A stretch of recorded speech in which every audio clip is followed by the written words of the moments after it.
But before that, our community collaborations is something that the district started a few years ago, and they've proven to be valuable. And so we've continued that this year. We've already had 2 community collaborations. Tonight will be our 3rd, and then upcoming, we also have on the 14th of December, one on school finance, the 18th of January, enrichment and educational programs levy, on the 22nd, graduation pathways, and then on the 22nd of March, we have social emotional learning. And then on the 26th of April, we have long-term planning for facilities. So each month we get a topic, and we're happy to report that some of the topics that were provided, we had some open dates coming up, and we got some really good feedback from community and parents about tonight's presentation with dual language, and then the one also in March with regards to social emotional learning. So with that, again, thank you for coming. Thank you for joining online. Thank you for being here in person. We greatly appreciate it. I'm going to turn it over to Christy Arion, who is going to lead us tonight. Good evening. My name is Christy Arion. I'm the Director of Student Support here for the district. So I oversee our state and federal programs, which includes dual language for our multilingual learners. Okay, got it. So tonight we have a panel of people from our buildings that will have a chance to share out. So if you guys wouldn't mind turning on your mics, I'll have you guys just introduce yourselves really quickly for the evening. My name is Stephanie Erickson, and I'm the multilingual interventionist at Robert Lentz Early Learning Center. Hi, I'm Melissa Singletary. I'm the principal at Robert Lentz. Hello, Cesar Ortiz, assistant principal at John Campbell Primary. My name is Kristen Blodgett, and I've taught all 3 grades of dual language at CIS, but this year I'm teaching 4th grade. Sarah Hansen, I'm the principal at Sela Intermediate School. Caitlin Nation, I'm an assistant principal at Sela Middle School. Ezequiel Olivera, 6th grade dual science.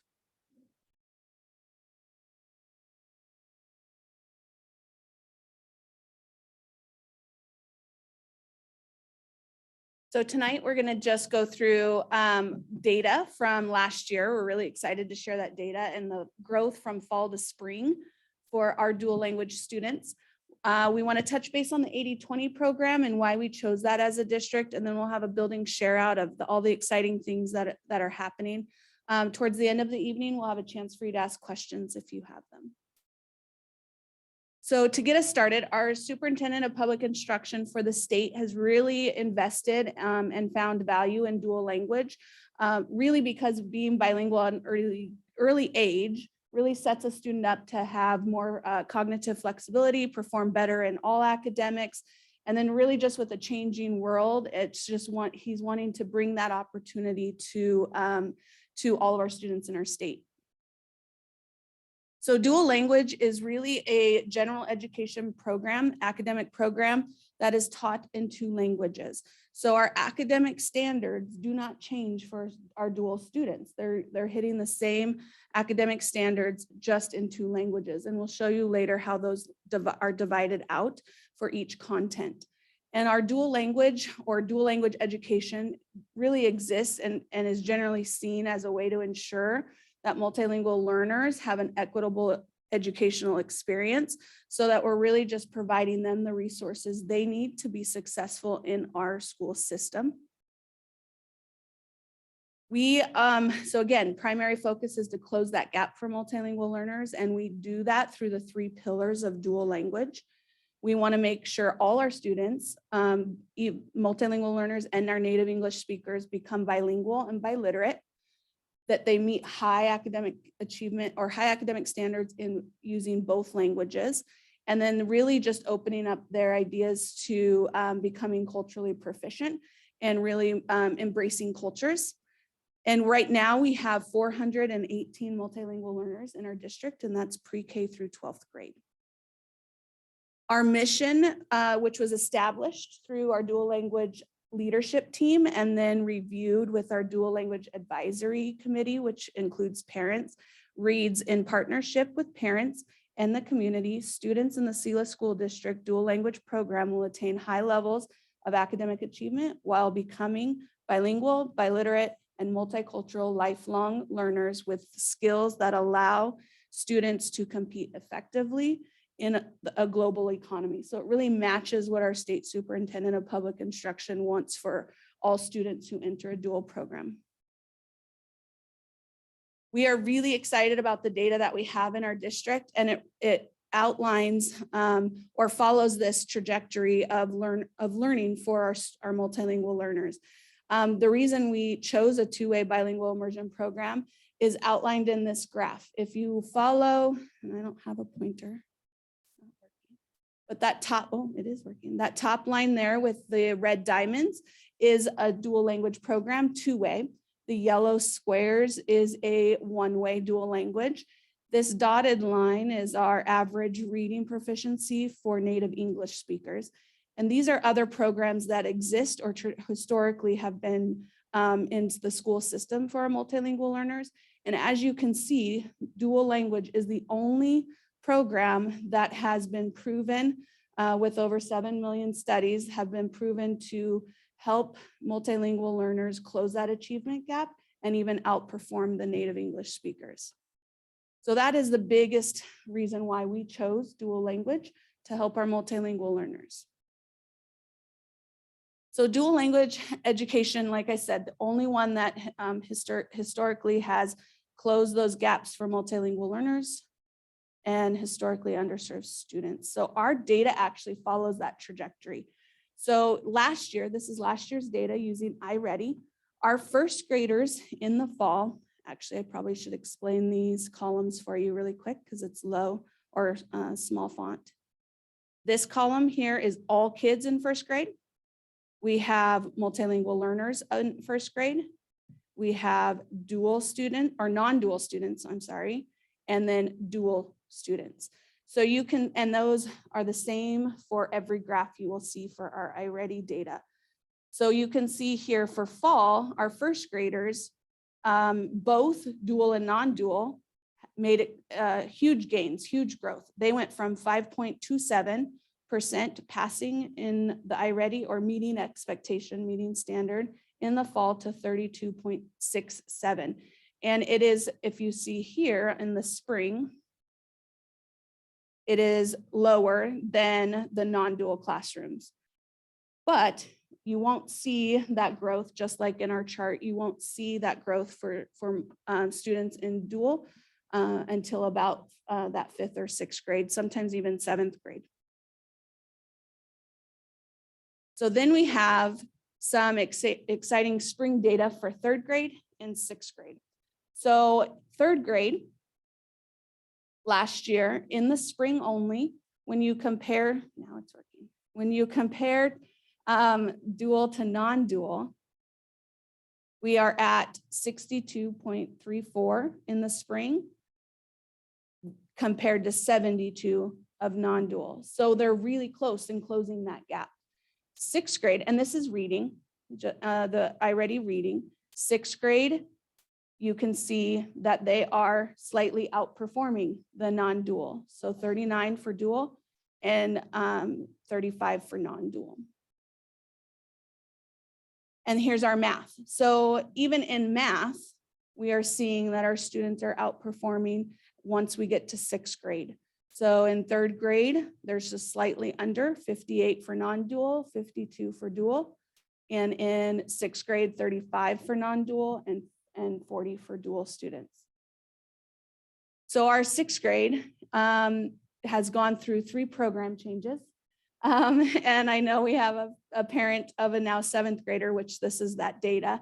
So in the audience, so it's been explained almost like they're the guinea pigs. They're the ones that we're trying this program out on. But as you can see, we're going to have some research that really backs up the decisions that we are making. And even though they went through changes, they are still outperforming the non-dual students. Last year, our dual advisory panel, our parents really wanted to see how our students were doing with Spanish proficiency. So this is the first year we did a pilot in the spring, testing the students in grades 2, or actually we did K1 with an IPT testing, which is a one-on-one, very developmentally appropriate for that age group. Paper pencil test that we kind of enter the scores in. And then starting in 2nd grade, we're doing the stamp test, which will continue and be the test that we use for students to earn the seal of biliteracy. So we are starting that now in 2nd grade. So in kinder, we had about 52% that are in early advanced to advanced, so at that grade level in Spanish literacy. And in 6th grade, we had 96% in listening at Spanish proficiency and 52 in speaking. And so just a little bit about this test, we are only going to be testing oracy in grades 2 through 6, so the listening and speaking. And then once they hit that 7th grade, we will do all 4 domains. We'll add that reading and writing so that they are kind of get a practice year before going into 8th grade, which is when those scores can start being used to measure their proficiency for the seal of biliteracy. So next year, we'll see scores in reading and writing for 7th grade. We use that data to help us make decisions, but we also have this book, Guiding Principles, and it's full of rubrics, and we use that to really evaluate our program and make sure we're making sound decisions for our students. So our 80-20 program, you had a worksheet that you could have grabbed as you walked in because this is very hard to see. So I just wanted to let you know about our content allocation plan. At 80% of their day in Spanish, you can clearly see what is being taught, and our buildings will go into more detail at this in the building shareouts. But you can see at each grade level what subjects and content is taught in Spanish, which is the green side, and what is taught in English, which is our blue side. And then we have that gray area where we do a lot of our interventions based on the student need, and that could be in either language as well as cross-linguistic connections that the students and the teachers are making when necessary. So why did we pick an 80-20? That means at the kinder level, actually preschool, transitional kindergarten and kinder level, 80% of their day is in Spanish. So that's one of the changes we made from 50-50 to 80-20. So the reasons we did that is that research really does show that if we can immerse them in that target language and build their literacy in that target language, that they can make connections and become bilingual sooner. So acquiring that second language at a faster rate. A lot of that research comes from Thomas and Collier, which is the same as the graph that we saw. And their suggestion is at least 50%, and at 80-20 or 80%, it's much higher or faster rate to get to that second language proficiency. It is a state requirement to be at least 50%. And we are making sure that that we kind of follow that 50-50 when they get to 3rd grade all the way up to middle school. And then we really chose 80-20 because we wanted an additive program. We wanted, since this is a program for our multilingual learners, we wanted them to be able to learn that English language at no cost to their home language. So really building both languages simultaneously and making sure that they become proficient along the way in all content areas in both languages. It also improves their self-esteem and cross-cultural attitudes to be able to not subtract from their home language. So really building that up and helping them make connections to English. And then vice versa, our students who are native English speakers are really learning from another language and culture as well. So it matches our multilingual learner population.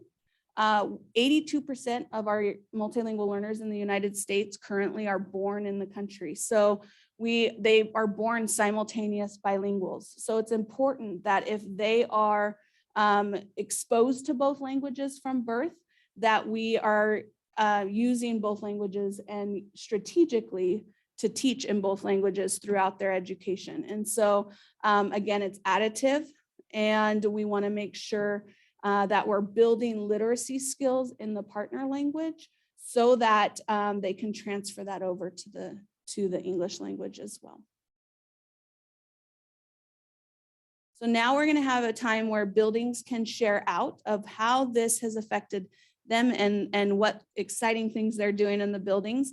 And I'll have some of you, I have slides in here for you, and then there'll be pictures up there that could help guide your talking points, and or they're just up there while you guys are speaking. So we'll start with Robert Lintz.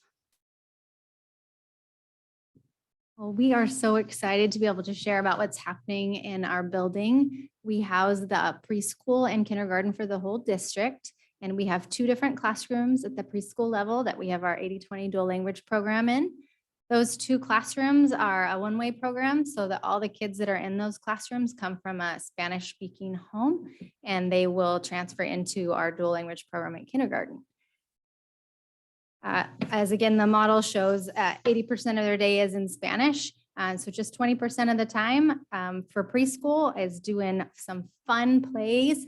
They're doing songs and dancing and reading books and learning how to talk to each other in English during that English time. Everybody gets to learn how to read in Spanish at Robert Lintz and any of our dual language programs. So I'll tell you a little bit more about what happens in kindergarten. Kindergarten is also 80/20. That 75 minutes of the day for our kindergartners looks a lot different than it did in preschool. We get to do all kinds of fun things. We have singing, pictures and charts we build with the kids. There's an English wall in the classroom, books to read, and lots of different fun play-based ways to use our English skills, because most of the day is in Spanish. And that's going very well for our students. Everyone gets to learn to read in Spanish, like I said, and we have an excellent literacy program that provides high quality books written in Spanish, not translated, that our kids get access to. They also get their social emotional learning about their feelings and how to communicate. That's in Spanish, and then math is in Spanish. So lots of different play-based ways for kids to learn at Robert Lintz. But Ms. Erickson's going to tell you a little bit more about what that looks like at our school. So our teachers are trained in how to help the kids to learn in 2 different languages. They use a lot of pictures. They use a lot of movements. They teach in chants and songs and big books and things that the kids draws their interest. And whether they're an English student learning in Spanish or whether they're a Spanish student learning in English, they're able to kind of connect those 2 languages to help the kids to understand. I'd also say that they have a connection between what they're doing in Spanish and then what they're teaching in English, and they try to connect those topics together.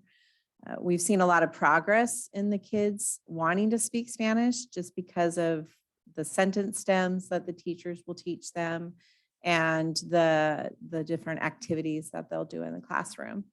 So it's very exciting to see them get excited about being bilingual at such a young age.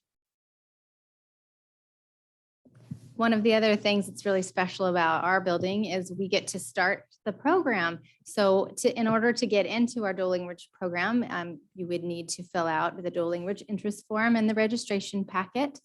We have a lottery for placement unless your student is considered a multilingual learner and uses Spanish in the home. And that's typically an automatic placement. So our classes are built, we have 4 kindergarten classes, and about half of the students are from an English only home, and then the other half are from a Spanish dominant home. So we are able to use the strengths of all kids to work together in partners.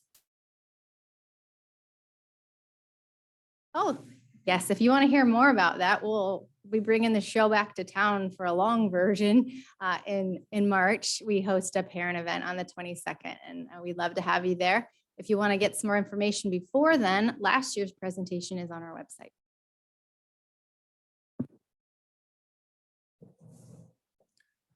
Some great things happening at Robert Lenz. Well, here at John Campbell, I'll start off by, I mean, we wouldn't be doing what we're doing and making so much change and progress as the data shows if it wasn't for our awesome staff members and the support, the community support and our district support. So definitely want to thank them and make sure that they know that they're valuable to the team. Second, we'll go ahead and go into what our first grade model looks like, then second grade. And then I did get a testimonial, a couple testimonials from our staff too. They weren't able to be present with us tonight, but I want to make sure you know what they're saying about our program. At first grade, it changes a little bit. We go into a 70-30 model, 70% being Spanish, 30% being English. What happens in our Spanish side is we cover the SLA, math, and I'm kind of looking at my notes here, science, social studies, social emotional. Included in our English percentage, our 30% is also ELA, social emotional, and included in that is a specialist time. So currently our specialists are all in English. So those classes are all provided in English. Always looking, of course, in ways to incorporate some culturally responsive and some cultural like music in the arts, some things that kids can do to help with the Spanish development and the oral development. In second grade, it changes a little bit again. It goes into a 60-40 model. So 60% of the time is in Spanish, where we have Spanish language arts, math, science, social studies, and social emotional learning. 40% of that time in second grade is in English language, and that includes English language arts, social emotional specialists. And the biggest change here for second grade is that we start going into the math routines in the English language, getting our kiddos prepared for the math that happens in English over at SIS. So we want to make sure to start teaching them those routines and that vocabulary and that structure at second grade. Again, specialists, we're still working on it, trying to figure out how we can get more Spanish into our specialist, which is something that we know we're always focusing on. Things that we have done at JCP that are highlights. I mean, our staff they are on top of trying to figure out how to get big events like Dia de los Muertos, Dia de los Niños, del Niño, into our building, and not just that, but into our community, and have our staff, our community and our staff participate in these events. We want to continue doing some of those things. This year we did it internally. We had our staff and our students create altares that they presented and displayed in our buildings. And that was just great seeing all of our staff be a part of that process and seeing how our students were committed to doing something like Dia de los Muertos and developing those altares and speaking about them. So that was definitely a highlight at John Campbell. Another thing that one of our teachers wrote to me, Mrs. Shrindell, which is I find amazing. She tells me that in her room, in a shared in her room, they are learning in a shared language, and it has been a catalyst for friendship between kids that previously may not have had that opportunity to communicate in a meaningful way. Speaks really volumes to the effort we put and the focus of the program, which is focusing on our multilingual learners and making sure that they, as well as our English speaking students who come into the program, have those friendships and those friendships that we see now at second grade and seventh grade. I mean, those are lifetime friendships, and I can't wait to see what's coming ahead in the future for our dual language program. Cesar. By the time they move up to SELA Intermediate School, they're in a 50-50 program. So 50% in English, 50% in Spanish. It's really cool to see them move up to third grade, really confident in their bilingual skills, and that language has been validated. Spanish has been validated in the classroom. So students just, they get really excited about the activities we do, and it's not weird to speak Spanish. It's not weird to speak English. So that's really cool when they get to SIS. In the Spanish side, we teach Spanish language arts and science and integrated social studies. And then on the English side, also English language arts and math. Thankfully, they've gotten some good math routines in second grade, and they're ready to start really using them in third grade. So math is taught in English. And then we also integrate social studies in the English side as well. We spend a pretty good amount of time of looking at our standards throughout the year and really setting the tone in both languages and making sure that we're not double dipping at the same time. So we want to make sure that if they're learning a standard in English, they're not learning that exact same standard at the exact same time in Spanish. So teachers spend a considerable amount of time just making sure that they're making learning intentional for students and having themes that bridge into each other. We use a lot of GLAD strategies to make learning comprehensible, kind of like what all of you guys are doing down there. So, because it's really effective for kids. So you can see we use a lot of visuals, a lot of chants. In the upper left-hand corner of the slides, they're looking at a pictorial. You can't really see a lot of the pictures, but there's a lot of visuals, a lot of vocabulary, and they're applying that to create writing pieces using a cooperative strip paragraph, which is on the right of that same image, using vocabulary, creating chants, and using interactive journals. It's just a really cool process to learn both languages. Then we take that information and we bridge it into the opposite language as well. So you can see in our math bridge over here on the right, lower side, they're taking those words that they're learning in English and not only just knowing what they are in Spanish, but analyzing them, looking at the different pieces, the different word parts of making those connections. So they're using translanguaging strategies where they are allowed to use their confident language to make sense and make meaning of the content. And also creating that bridge between languages. So it's really exciting. And yeah, so another great thing we're doing at SIS is students are integrated across non-dual classrooms. So it's really neat because not only do our students learn a great amount of information in their classroom, but our dual students also move outside of the classrooms and integrate with non-dual students. So students are getting the diverse experiences outside of the classroom as well, and they're getting support in exactly what they need at whatever skill level they're in, they need, and whatever language they need. So it's pretty cool, the stuff we're doing at SIS.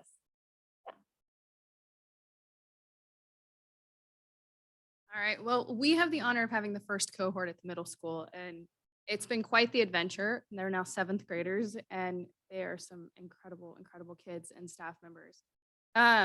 This year we did some redesign and we were able to bring in more experience for our kiddos. So they're learning in ELA. They have an SLA class, which is their Spanish language arts. They also have science in dual language, but this year, thanks to CTE and some hard work, we're able to bring dual language electives to our kids.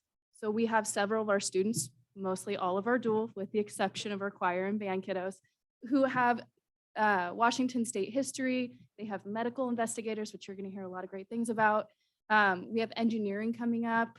We have different types of programming that they have accessible that not only align with our dual language, but with our high school pathways of CTE, so career and technical experience. Up in our pictures up there in the top left, that is one of our dual language science classrooms. It happens to be our 7th grade. And below you can see that we definitely align with what SIS is doing, bringing in those GLAD strategies. They're effective. They work well with our students. They have those visuals.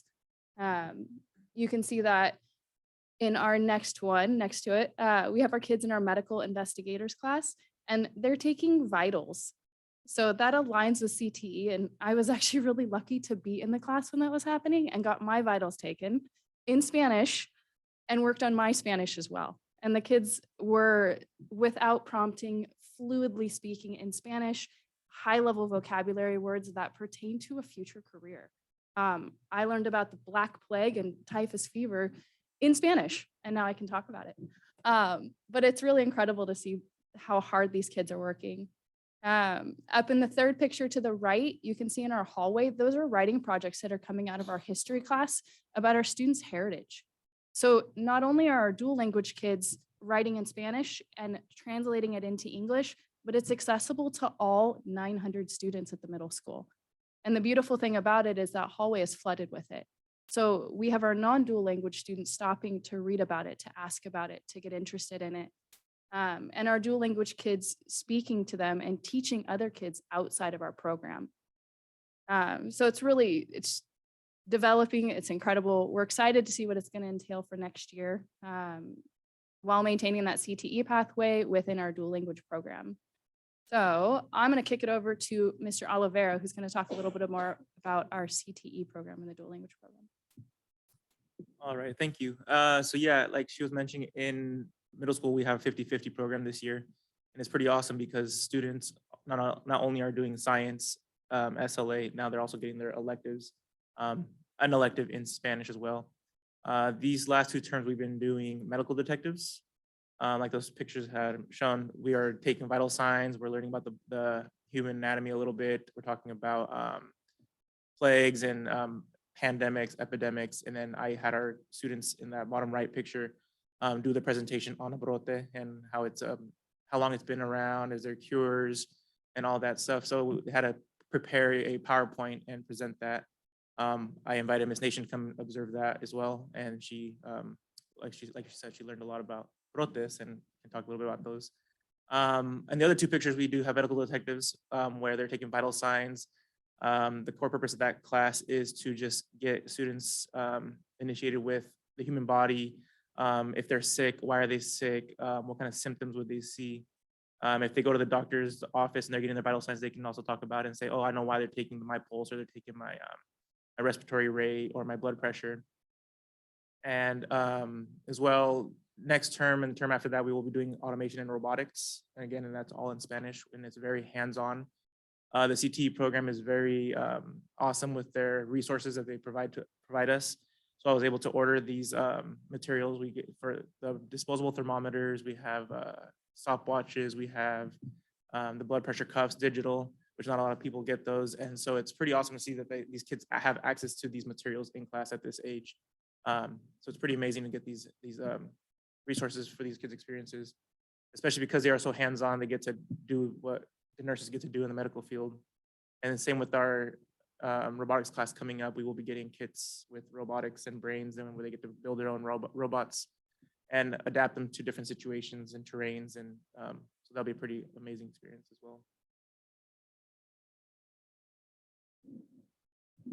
So not only are they getting exposure to high academic content vocabulary in Spanish, but now starting at the middle school, being able to gain exposure to career and technical vocabulary, that would be very helpful. The one thing in 6th grade after or 7th grade after Washington State history, they'll have a design and modeling unit, which they can design a prosthetic for a girl. And so there's, like Zeke said, lots of real world application and hands-on experiences that they're getting. The last one in 7th grade is apps creator. So that is also another curriculum unit that we have with Project Lead the Way for them to participate in. So we have lots of exciting things coming up, and we're actively planning for our high school expansion. And so that is with our dual advisory committee. And our next one is in January. That will be, we can set out that date on our website as well if you're interested in joining us. But at our last dual advisory, the one thing that we asked families was, what does success look like for you, for your dual language students? And I think the biggest takeaway I got from that activity was the one statement from a parent to be able to dream in 2 languages. And so I think that's really important that we do bring that opportunity for our students to see themselves in a system, be valued in a system, have their language validated. And then it's not subtractive. They can still communicate with family. We're not dividing that for them. So we're just really excited about our program, our expansion, all our changes. And if you have any questions, you can reach out to me by email, as well as we've got quite a bit of information on our dual website as well for the district. We can now open it up if you guys have questions, or if there's any on Zoom online that we could answer.